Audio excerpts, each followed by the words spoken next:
ایک بادشاہ اور تین وزیر۔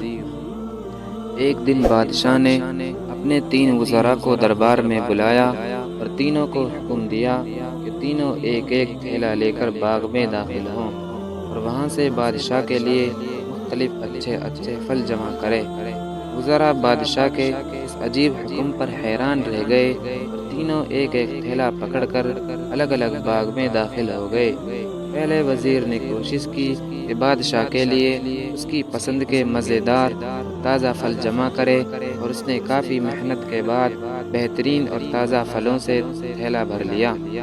دوسرے وزیر نے خیال کیا کہ بادشاہ ایک ایک پھل کا خود تو جائزہ نہیں لے گا کہ کیسا ہے اور نہ ہی پھلوں میں فرق دیکھے گا، اس لیے اس نے بغیر فرق دیکھے جلدی جلدی ہر قسم کے تازہ اور کچے اور گلے سڑے پھلوں سے اپنا تھیلا بھر لیا۔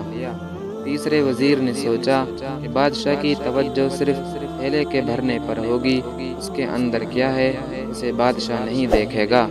یہی سوچ کر وزیر تھیلے میں گھاس پھوس اور پتے بھر لیے اور محنت سے بچ گیا اور وقت بچایا۔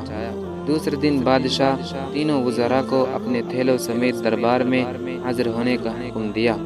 جب تینوں دربار میں حاضر ہوئے تو بادشاہ نے تھیلے کھول کر بھی نہ دیکھے اور حکم دیا کہ تینوں کو ان کے تھیلوں سمیت 1 ماہ کے لیے دور دراز جیل میں قید کر دو۔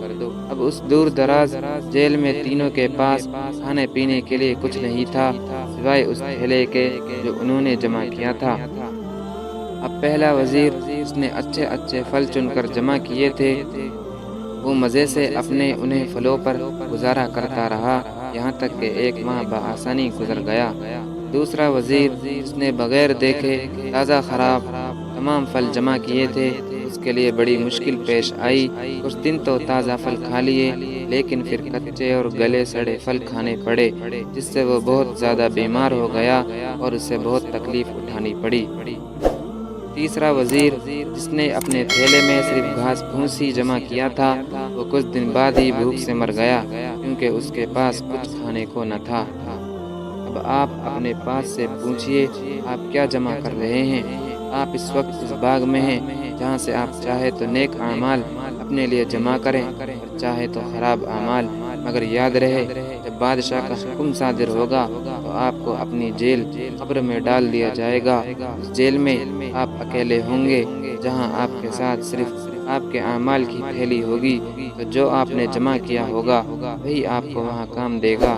تو آج تھوڑی سی محنت کر کے اچھی اچھی چیزیں یعنی نیک اعمال جمع کر لیں اور وہاں آسانی اور آرام والی زندگی گزاریں۔ ابھی ہمارے پاس وقت بھی ہے، اللہ پاک نے سب معذوریوں سے بھی دور رکھا ہے، اسے دن میں 5 بار تو یاد کر لیا کرو، بڑے بڑے اعمال کرنے کی وہ خود ہی توفیق عطا کر دے گا۔